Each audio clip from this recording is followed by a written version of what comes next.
Assalamualaikum warahmatullahi wabarakatuh. Hai teman-teman semua, gimana nih untuk kabar hari ini? Semoga teman-teman tetap dalam keadaan sehat walafiat ya, dan tetap menaati protokol kesehatan. Kembali lagi di mata kuliah strategi pembelajaran matematika. Nah, pada video kali ini kami akan membahas tentang metode tanya jawab. Sebelumnya, perkenalkan kami dari kelompok 4 yang beranggotakan yang pertama Aryudi Indra Perdana dengan NPM 2013021056, yang kedua ada Devana Nurvia Azahra dengan NPM 2013021042, yang ketiga ada Dian Kusumayanti dengan NPM 2013021022, dan yang terakhir yang keempat ada Regita Pramesti dengan NPM 2013021058. Baiklah, selanjutnya yaitu penjelasan terkait materi tanya jawab. Untuk yang pertama yaitu pengertian metode tanya jawab. Metode pembelajaran dapat diartikan sebagai suatu cara yang digunakan guru dalam interaksi dengan peserta didik pada saat proses pembelajaran untuk mencapai tujuan pembelajaran yang telah ditetapkan. Metode pembelajaran yang digunakan membawa pengaruh langsung maupun tidak langsung terhadap pencapaian hasil yang diharapkan. Oleh karena itu, metode pembelajaran memegang peranan penting dan merupakan satu kunci keberhasilan proses belajar mengajar yang diselenggarakan. Metode tanya jawab adalah suatu cara penyajian pelajaran dalam bentuk pertanyaan yang harus dijawab, terutama dari guru kepada siswa, tetapi dapat pula dari siswa kepada guru. Berikut ini beberapa pengertian metode tanya jawab menurut para ahli. Yang pertama, menurut Dr. Anders Rustiah NK, metode tanya jawab adalah suatu cara mengajar di mana guru dan siswa aktif bersama. Guru bertanya, siswa memberikan jawaban. Siswa mengemukakan pendapat ide baru, dan dengan ini guru bertujuan. Yang kedua, menurut Dr. Anders Sutomo, metode tanya jawab adalah suatu metode di mana guru menggunakan atau memberikan pertanyaan kepada siswa dan siswa menjawab, atau sebaliknya, siswa bertanya pada guru dan guru menjawab pertanyaan siswa. Berdasarkan beberapa pendapat di atas, dapat disimpulkan bahwa metode tanya jawab adalah suatu teknik penyampaian pelajaran di mana guru dan siswa aktif. Guru memberikan siswa pertanyaan dan siswa menjawab, atau bisa sebaliknya, siswa yang bertanya dan guru yang menjawab. Penjelasan yang kedua yaitu langkah-langkah penggunaan metode tanya jawab. Penggunaan metode tanya jawab harus memperhatikan langkah-langkah sebagai berikut. Yang pertama, merumuskan tujuan tanya jawab sejelas-jelasnya dalam bentuk dan tujuan khusus dan berpusat pada tingkah laku peserta didik. Kedua, mencari alasan pemilihan metode tanya jawab. Ketiga, menetapkan kemungkinan pertanyaan yang akan dikemukakan. Yang keempat, menetapkan kemungkinan jawaban untuk menjaga agar tidak menyimpang dari pokok persoalan. Dan yang kelima, menyediakan kesempatan bertanya bagi peserta didik. Berdasarkan langkah-langkah yang di atas, maka tindakan guru dalam menggunakan metode tanya jawab harus dipersiapkan secermat mungkin dalam bentuk rencana pengejaran yang detail dengan langkah-langkah sebagai berikut. Yang pertama, menyebutkan alasan penggunaan metode tanya jawab. Yang kedua, mempersiapkan pertanyaan-pertanyaan yang sesuai dengan tujuan pembelajaran khusus. Yang ketiga, menyimpulkan jawaban peserta didik sesuai dengan tujuan pembelajaran khusus. Yang keempat, memberikan kesempatan kepada peserta didik untuk bertanya pada hal-hal yang belum dipahami. Baiklah, selanjutnya yaitu E, memberi pertanyaan atau kesempatan kepada peserta didik untuk bertanya pada hal-hal yang sifatnya pengembangan atau pengayaan. Yang F, memberikan kesempatan pada peserta didik untuk menjawab pertanyaan yang relevan dan sifatnya pengembangan atau pengayaan. Lalu yang G, menyimpulkan materi jawaban yang relevan dengan tujuan pembelajaran khusus. Lalu yang terakhir yaitu H, memberi tugas kepada peserta didik untuk membaca materi berikutnya di rumah dan menulis pertanyaan yang akan diajukan pada pertemuan berikutnya. Materi selanjutnya yaitu mengenai hal yang perlu diperhatikan guru dalam memberikan tanya jawab sebagai berikut. Ciri pertanyaan yang baik antara lain yang pertama, merangsang siswa untuk berpikir. Yang kedua, jelas dan tidak menimbulkan banyak penafsiran. Yang ketiga, singkat dan mudah dipahami siswa. Dan yang keempat, disesuaikan dengan kemampuan siswa. Selanjutnya ada teknik mengajukan pertanyaan antara lain. Yang pertama, pertanyaan diajukan pada seluruh siswa. Yang kedua, memberi waktu yang cukup kepada siswa untuk berpikir. Yang ketiga, usahakan setiap siswa diberikan giliran menjawab. Dan yang terakhir, dilakukan dalam suasana rileks dan tidak tegang. Sikap guru terhadap jawaban siswa antara lain. Yang pertama, tafsirkan jawaban siswa ke arah yang baik. Yang kedua, hargai secara wajar sekalipun jawaban siswa kurang tepat. Yang ketiga, pada saat tertentu berikan kepada siswa lain untuk menilai jawaban yang diberikan temannya. Dan yang terakhir yaitu sikap guru terhadap pertanyaan siswa antara lain. Yang pertama, memberikan keberanian kepada siswa untuk bertanya. Yang kedua, pertanyaan siswa perlu disusun secara keseluruhan. Dan yang ketiga, pertanyaan harus sesuai dengan tata tertib. Selanjutnya ada prinsip metode tanya jawab. Yang pertama, penyebaran atau distribution. Agar siswa banyak berpartisipasi pada suatu kegiatan belajar mengajar, sebaiknya guru menyebarkan giliran menjawab pertanyaan secara acak dan kalau perlu secara merata. Yang kedua, pemberian waktu berpikir atau pausing.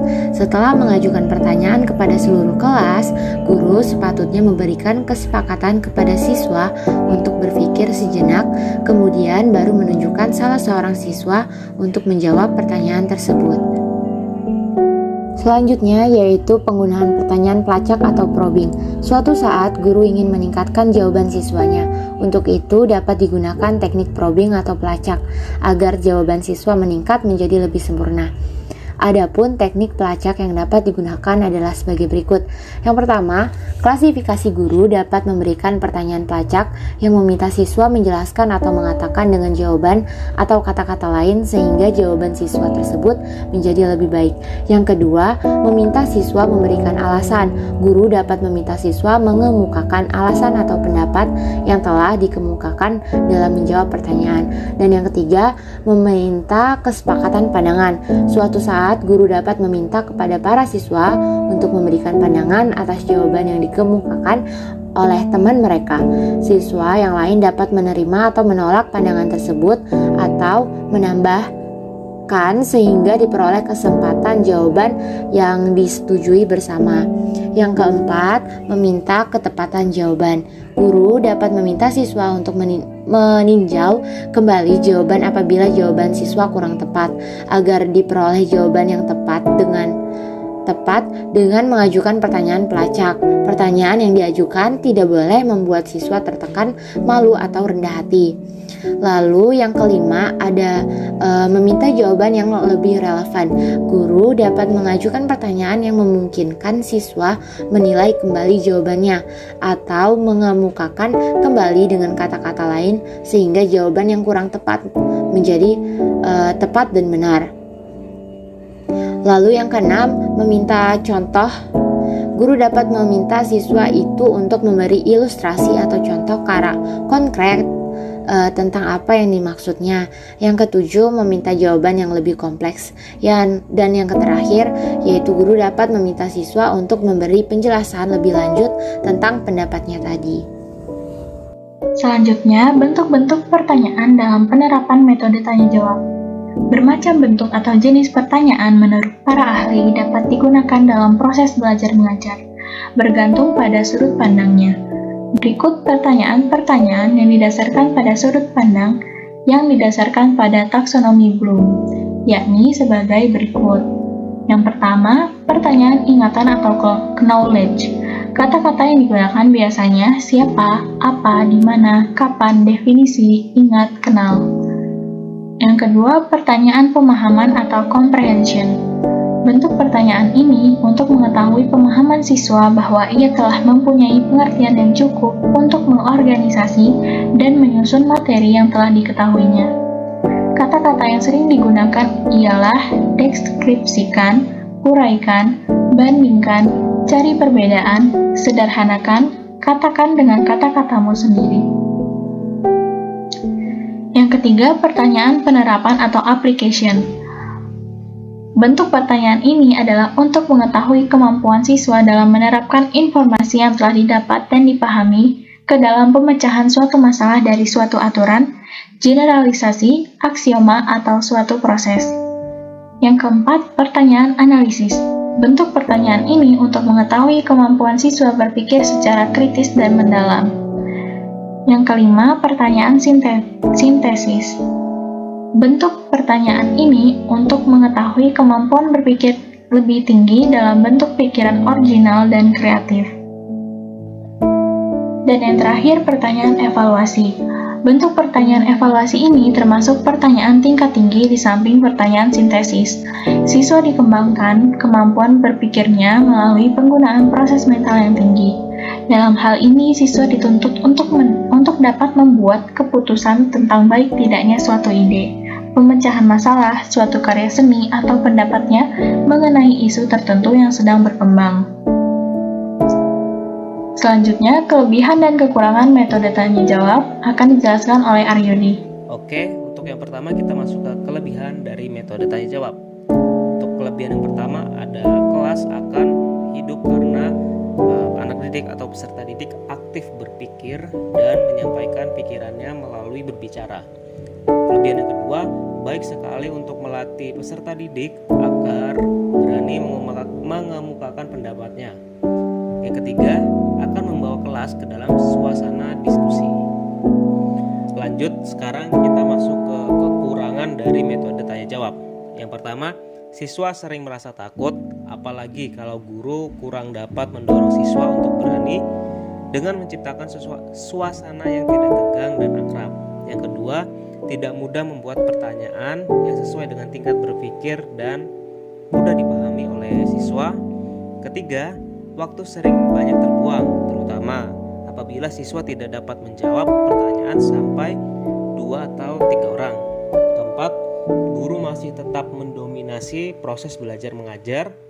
Kelima, siswa yang tidak bisa atau salah menjawab pada waktu itu belum tentu ia bodoh. Siapa tahu nih ya, karena disebabkan oleh tergesa-gesa dalam menjawab atau kurang waktu untuk memikirkan jawaban yang tepat, atau bahkan kurang mempelajari materi yang sedang atau telah dibahas pada waktu lain. Yang keenam, apabila jumlah siswa itu puluhan, tidak mungkin cukup waktu untuk memberikan pertanyaan kepada setiap masing-masing siswa. Yang ketujuh, dengan menjawab, kadang-kadang pembicaraan menyimpang dari pokok persoalan bila dalam mengajukan pertanyaan. Siswa menyinggung hal-hal lain walaupun masih ada hubungannya dengan pokok yang dibicarakan. Oke, sebelum menutup video presentasi kali ini, ada sedikit nih kutipan dari salah satu fisikawan yang memang sudah melegenda ya. Dan kalian semua mungkin sudah pada tahu lah, yaitu Bapak Albert Einstein. Beliau mengatakan, hal yang penting adalah untuk tidak berhenti bertanya. Keingintahuan memiliki alasan sendiri untuk ada. Demikian presentasi dari kelompok kami. Semoga dengan adanya video ini dapat menambah wawasan kita semua. Terima kasih yang sudah menonton sampai habis. Akhirul kalam, wassalamualaikum warahmatullahi wabarakatuh.